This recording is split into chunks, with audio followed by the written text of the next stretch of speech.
La relation franco-algérienne s'est figée relativement très tôt, puisque même si la France n'avait pas de véritable politique algérienne préméditée quand elle s'est lancée dans la conquête d'Alger d'abord, puis dans celle de l'Algérie à partir de 1840, malgré tout, des choix fondamentaux ont été faits relativement vite, en particulier à partir de 1840.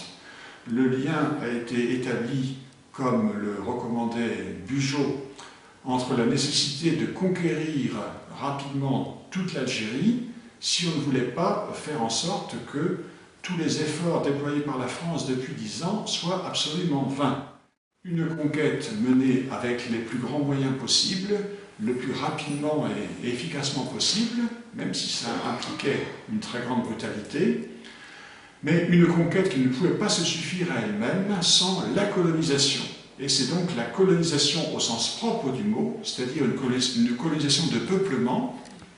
censée être l'équivalent de ce qui se passait au même moment en Amérique du Nord, qui devait faire en sorte que la conquête soit durable et qu'elle serve à quelque chose. Dès le milieu des années 1850, les recensements ont prouvé que la population de la France ne s'était absolument pas accrue dans les 10 dernières années, et cela non seulement à cause du choléra, mais surtout à cause de l'effondrement de la natalité en France. Et à partir de là, on savait, dès 1856, que la France n'avait absolument pas les moyens démographiques de réaliser son projet d'Algérie française, c'est-à-dire une Algérie effectivement peuplée par une majorité française. Au contraire, Ismaël Urbain a fait adopter par Napoléon III l'idée d'une Algérie royaume arabe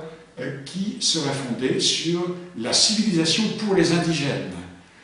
Mais malheureusement, les républicains se sont braqués contre ce projet, notamment parce qu'il venait de Napoléon III, et dès 1870, c'est la conception républicaine de l'Algérie, prolongement de la France, qui s'est imposée et qui malheureusement est restée au centre de l'idéologie républicaine jusqu'à la fin de la Troisième République, et on peut même dire jusqu'à la fin de la Quatrième République. La conception républicaine de l'Algérie, c'était l'Algérie prolongement de la France, l'Algérie ensemble de 3 départements français,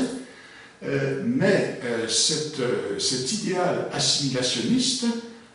était de plus en plus totalement en décalage, en contradiction avec les réalités. Les réalités, c'est que l'Algérie n'a jamais été peuplée par une majorité française,